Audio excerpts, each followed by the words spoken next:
Throughout our financial journey thus far, I'm not going to lie, we have made some really good financial decisions that I'm grateful that we made when we did. So today I'm going to sit down and share the best financial decisions that I've made. Hey guys, I'm Marissa and welcome back to my channel. Here on my channel we talk about life and money and how you can enjoy life while still accomplishing financial goals through the use of a budget. So if that sounds like something interesting to you, then scroll down and hit that subscribe button so you won't miss any new videos. Now, when I say that these are the best financial decisions that I've made, it's really been a household collective we.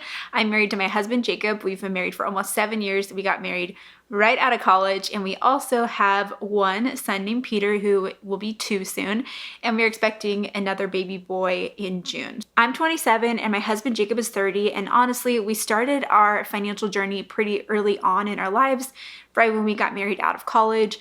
But here are some of the best financial decisions we've made. The first is to start budgeting. And obviously I talk a lot about budgeting here on my channel, so I feel like this is a given. But when Jacob and I were getting ready to be married, we had a ton of student loan debt. And so we knew that we needed to be able to budget so that we could work on paying off this debt while also being able to pay our bills and work on any other goals or enjoy our lives along the way. And so budgeting is simply just a plan for your money. And we worked on creating a plan every single month as a way to be able to track our expenses and savings and debt payoff. If you aren't budgeting yet, I would highly recommend starting a budget. I know that it may seem a little bit overwhelming at the beginning, but honestly, budgeting has been the reason of why we've been able to accomplish all of these other financial goals.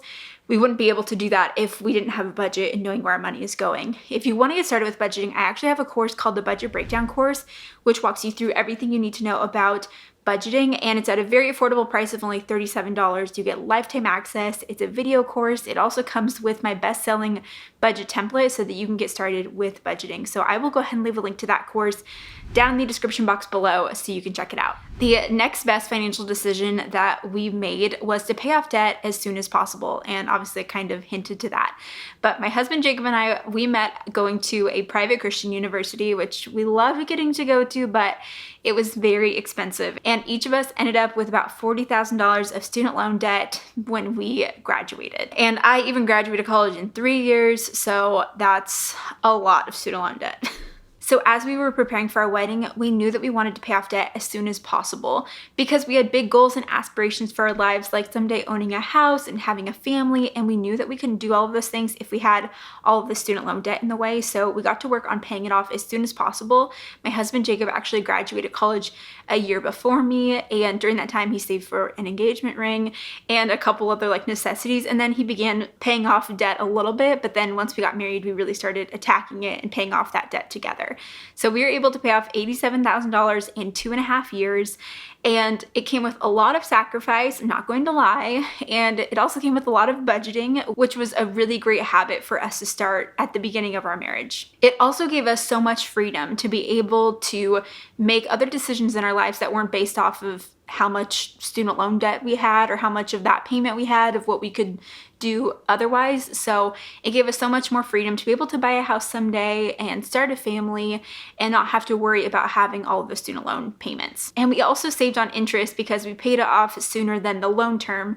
So I hate paying interest, and it was nice to pay, I guess, less of it because we paid it off soon. Another great financial decision we made was to work on saving. This is such an important habit to start, and once we were debt-free, we worked on really boosting up our savings. We wanted to have an emergency fund that was more like 6 months of expenses, and we also eventually wanted to buy a house, and so we were saving for a down payment on a house. We were also utilizing sinking funds in our budget, which, if you don't know what a sinking fund is, it is simply saving for a specific purpose of something that you know is coming up, and you can save for that little by little every month so that by the time that thing comes around, you'll have all the money set aside. Like a really great example of this is like Christmas. You know it's coming around in December, so you might as well save a little bit for it every month leading up to that. So we've utilized all of those different saving aspects in our budget and really built this saving muscle where we were living on much less than we made while putting all that extra to savings. And it was really easy for us to make this transition from paying off debt to saving because we were already living on much less than we made when we were putting all this extra money to our debt payments, and then we were just simply taking that money and putting it into savings. We did have a small emergency fund while we were paying off debt of about $3,000. And honestly, we never even had to touch it during our debt payoff journey. And the emergency fund just always gives me this peace of mind and this security knowing that it's there if something were ever to happen, that we have enough money sitting there. The amount that we've kept in emergency savings has definitely varied over time, but we try to keep around 3 to 6 months of necessary expenses. During this time of inflation, I will admit we have dropped that down a little bit more, but this is also varied at times in our lives based off of how much we're making, also our family situation, having kids, all those factors play into how much we've wanted to have in our emergency fund, but 3 to 6 months of necessary expenses has been a really great rule of thumb for us. I also talk all about saving and utilizing sinking funds and emergency fund in that budget breakdown course, so you can learn more about it there. Another great financial decision we've made is to give, and I know that doesn't impact our actual household finances, but it's been very good for us and our perspective. So we are Christians and we do believe in giving to our church and other organizations. So it's important for us to give, we want to give 10% of our income. So we've been doing that by giving to our church. We also support a couple children in Rwanda through African New Life and a couple other organizations. Now for me, I feel like this is important for many factors, including our faith, as well as just putting everything in perspective and knowing that we are just stewards of these finances that we have been given, and we want to utilize that well. So if you've watched my budget update videos, which if you're new here, I share my actual household budget every month on YouTube, but you will see that the first line item that we have in our budget is always giving, and this is always going to be important for us, and we want to be able to make that a priority. I will say that in the beginning of our debt-free journey, in the beginning of our marriage, we still did give, but it was really hard because we made substantially less, and we are also working on these big goals of paying off debt and saving. But honestly, I'm really glad that we were still giving even in those times that we had very little, and we weren't obviously giving as much because we had very little, but it was a really great habit for us to form, and I've never regretted giving money. The next great financial decision we've made has been buying a house. Now, this is something that when we bought our house, I wasn't actually thinking that it was going to be this like wonderful financial decision, but the timing of when we bought our house ended up being on our side for sure. So we bought our first home September 2019. We paid $420,000 for our home. We have a 4-bedroom, 3-bath home located in the general Portland, Oregon area. And at the time, it felt like that was a lot of money. Honestly, our budget was more like $400, so to get to $420 even felt like a huge stretch, but this was like the exact house that we wanted. Now, little did we know that buying in September 2019 would have been such a great financial decision leading into the pandemic and then the insane amount of market appreciation that we've seen in the last 2.5 years. So therefore, our house is now valued at around $560,000 2.5 years later, which is crazy to me, and I don't know how someone would pay $560,000 for a house.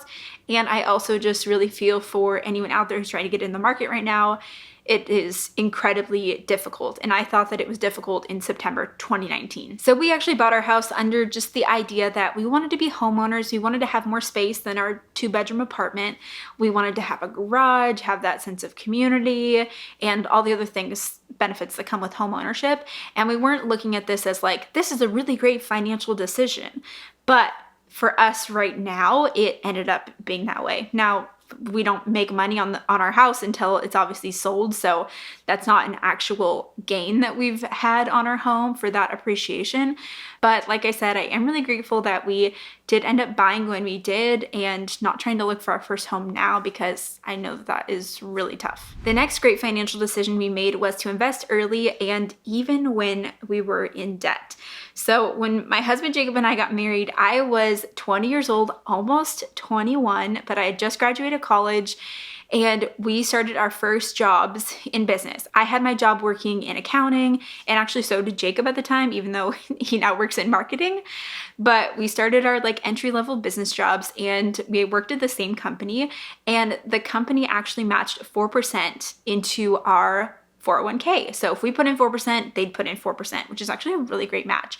And so even while we were working on paying off debt for those first 2.5 years, we still put in the money we needed to be able to get the employer match, because that is part of your compensation plan. That is part of your job offer, is to receive that 401k match, and we didn't want to leave free money on the table. So even while we were still paying off debt, we contributed something to retirement, and I'm glad that we did this early on. And I know that future me will thank me even more, right? So the amount that we've contributed to retirement has definitely increased as time has gone on. Once we paid off our debt, we began putting a little bit more into retirement. We contributed a couple $100s a month into like a Roth IRA. And then after we bought our house, we bumped this up to be more like 15% of our income into retirement accounts. Now that we've been married for almost 7 years and have been working on this goal, we now have $110,000 saved in retirement accounts. And if we never put another dime in, if we never contributed anything else, which we're not going to do, we would have $1.5 million saved by the time I'd be 65 at 7% interest rate. So we currently invest about 15 to 20% of our household income into retirement. We utilize 2 Roth IRAs, max those out, and also contribute to an employer-sponsored 401k to be able to reach that 15 to 20% goal that we've set. The great thing about investing early is that you have time and compound interest on your side. And while it may feel really stretching to be able to invest in those early years, especially as you're not making a whole lot, it can really make a big difference by just putting something in early on. And there are some financial gurus out there who will say not to invest anything while paying off debt, but I am so glad that we did put into our 401ks to be able to receive that match while we were paying off debt. Because while we were putting in 4% and we got that 4% match, yeah, I guess we didn't get to put as much to our debt payments, but that probably delayed our debt-free date by maybe a month or 2. And over the grand scheme of things, I don't have a problem with that. And the final best decision that we've made was starting my business. So like I said, I used to work in accounting, but I now do everything here on YouTube full time. This wasn't even really a big financial decision that we made because it totally started as a hobby. I started filming videos for YouTube utilizing my iPhone, like the front camera even, and just started sharing about our financial journey and some budgeting tips that I was learning along the way. And it's been growing from there. It cost me about $100 to start because I bought like the domain for my website. And from there, I've been making more money for my business and then able to reinvest some back into the business and continue to grow that and make more money. What grew from a hobby then became a side hustle as I was making money from it, and now is my full-time gig. But I actually work very part-time and am able to spend most of the time being home with my son Peter and also baby number 2, who will be expected here soon. But I have grown this to be able to make a full-time income, which is so beneficial. I actually haven't made this much money even working like a day job full-time in accounting, and I'm so grateful for that. And as time has gone on, a lot of this business has become more passive. So there was a little bit of a financial investment that went into starting my business, but has just taken a lot of time and work to be able to get here, and I'm really grateful that we made the decision to make the leap for me to go full-time in this, and it's allowed us to have a lot more flexibility and freedom in our schedule by starting my own business. So those are the 7 best financial decisions that we've made. Let me know in the comments what is one great financial decision that you've made, and also don't forget to subscribe to my channel for more videos, and I'll look forward to seeing you in the next one. Bye.